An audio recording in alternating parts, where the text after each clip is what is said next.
அன்பானவர்களே வணக்கம். மீண்டும் இந்த காணொளி வழியாக உங்களை பார்ப்பதில் மிக்க மகிழ்ச்சி அடைகின்றேன். இன்னைக்கு செப்டம்பர் 8ஆம் நாள். செப்டம்பர் 8 அப்படின்னாலே நம்ம எல்லாருக்கும் தெரியும், மாதாவனுடைய பிறந்த நாளாக நமது தாய் திருச்சபை இன்று நமக்கு கொடுத்திருக்கிறது. இன்னைக்கு நானு நம்மளுடைய தாத்தா பாட்டியான சுவக்கின் மற்றும் அன்னம்மாளுக்கு நன்றி சொல்ல கடமைப்பட்டிருக்கிறோம். மரியன்னையினுடைய புகழை பரப்ப வேண்டும் அப்படின்னு சொல்றதுக்காக, மரியன்னைக்கு நன்றி கூறுவதற்காக எடுக்கக்கூடிய ஒரு நாளா தான் இன்னைக்கு பார்க்குறேன்.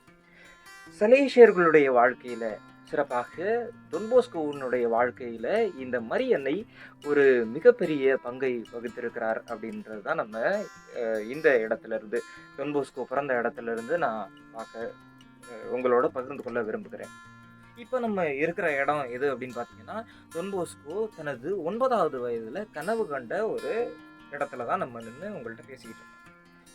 தொன்போஸ்கோ வாழ்க்கையில் குறிப்பாக சலேசியர்கள் உருவாகிறதுக்கு தொன்போஸ்கோ வாழ்க்கையில் அவர் கண்ட முக்கியமான ஒரு கனவு அப்படின்னு சொன்னோம்னா, இந்த 9 வயசில் ஜான் போஸ்கோ கண்ட கனவு அப்படின்னு தான் சொல்லணும்.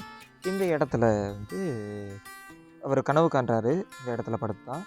ஸோ கனவு காணும்போது ஒரு குறிப்பிட்ட சின்ன சின்ன பசங்க வந்து விளையாண்டுட்ருக்குறாங்க. திடீர்னு அந்த இடத்துல கெட்ட வார்த்தை பேசிக்கிட்டு, அடிச்சுக்கிட்டு, சண்டை போட்டுக்கிட்டு இருக்கக்கூடிய ஒரு நிலைமை நிலவுது. அப்போது இதை பார்த்துக்கிட்டு ஆத்திரம் தாங்க முடியாமல் ஜான் போஸ்கோ என்ன பண்ணுறாரு அப்படின்னா, போயிட்டு வேகமாக அங்கே கை ஓங்குறாரு. ஸோ அந்த பசங்களை அமைதிப்படுத்துறதுக்காக கை ஓங்குறாரு. அந்த நேரத்தில் இயேசு ஒரு பளிச்சுன்னு ஒரு வெள்ளை அடையில் தோன்றி, நீனு அடிகளால் அல்ல அன்பினால் இந்த பசங்களை வழி நடத்தணும் அப்படின்ற கொள்கையை அவருக்கு கொடுக்குறாரு. ஸோ இது வந்து அவருக்கு அப்போதைக்கு புரியலை. இந்த இது வந்து இன்னொரு காட்சியாகவும் வடிவமைக்கப்படுது. பல ஓநாய்கள் வந்து ஆட்டுக்குட்டிகளாக மாற்றப்படுகிற ஒரு காட்சியாகவும் இங்கே இந்த கனவுல இவருக்கு தோன்றுது. இந்த கனவு இவருக்கு அப்போதைக்கு புரியலை. வீட்டுக்கு போயிட்டு கேட்கும் பொழுதும் பல பேர் பல விதமான ஒரு விளக்கத்தை கொடுக்குறாங்க. இவர் பிற்காலத்தில் குருவானதுக்கப்புறம் தான் இந்த விளக்கம் வந்து இவருக்கு புரியுது. இளைஞர்களுக்காக தனது வாழ்வையே அர்ப்பணிக்கக்கூடிய காட்சியை தான் இந்த இடத்துல பார்க்குறோம். மரியன்னையினுடைய வழி நடத்துதலை சின்ன வயசுலேருந்தே நம்ம ஜான் போஸ்கோ வாழ்க்கையினை பார்க்கலாம். இந்த கனவுல கூட இயேசுகிட்ட இவர் நான் சின்ன பையனாச்சே, நான் எப்படி பண்ண போகிறேன் அப்படின்னு சொன்னதுக்கு, இயேசு மாதாவனுடைய கையை இறுக்கமாக பிடிச்சிக்க, உன்னுடைய வாழ்க்கையில் எப்போவுமே நல்லதே நடக்கும் அப்படின்னு சொல்கிறாரு. அதே போல் ஜான் போஸ்கோவும் தனது வாழ்க்கையில் மாதாவனுடைய கையை இறுக்கமாக பிடிச்சிக்கிறாங்க. மரியன்னை தனது வாழ்க்கையில் எப்போவுமே கூட இருப்பாங்க.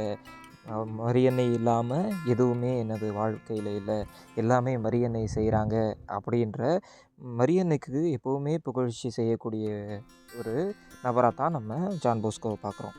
எந்த அளவுக்கு அப்படின்னு பார்த்தோம்னா, ஜான் போஸ்கோ தனது வாழ்க்கையில் செய்யக்கூடிய ஒவ்வொரு பெரிய செயல்களையும், அதாவது ஒரு பெரிய ஆலயம், இறுதி ஆண்டவருக்காக கட்டக்கூடிய ஒரு ஆலயமாக இருக்கலாம், இல்லை மரியாளுக்காக ஒரு ஆலயம் கட்டுறாரு. இந்த மாதிரி பெரிய ஆலயங்களை கட்டும்போது கூட இதில் எல்லாமே அன்னையின் அருளால் நடக்குது, அன்னை தான் செய்கிறாங்க, நான் எதையும் செய்கிறதில்ல அப்படின்ற இவருடைய சின்ன சின்ன புகழ்ச்சியும் அன்னைக்கு அர்ப்பணிக்கக்கூடியவராக திகழ்கிறார் நமது ஜான் போஸ்கோ.